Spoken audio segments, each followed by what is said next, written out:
Le Paul Doumer, dans le port de la Ciotat, janvier 1933, par Mathurin Méheut. Nous sommes le 22 janvier 1933. La compagnie des messageries maritimes invite Mathurin Méheut à la cérémonie de lancement du paquebot Paul Doumer.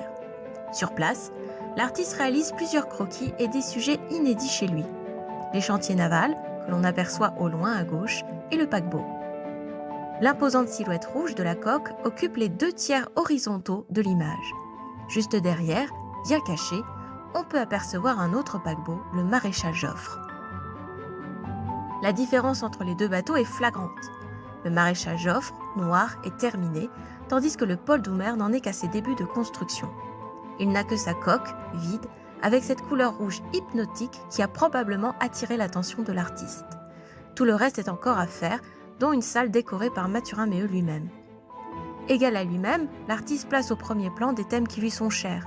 Le quotidien, avec ses pêcheurs préparant leurs filets, et la nature, avec ses arbres coupant le paysage.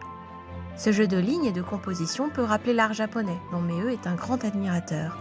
Et ces mêmes arbres font écho à la verticalité des crues du chantier au fond. Le spectateur se trouve ainsi face à une image où le paquebot est à la fois très présent et très absent.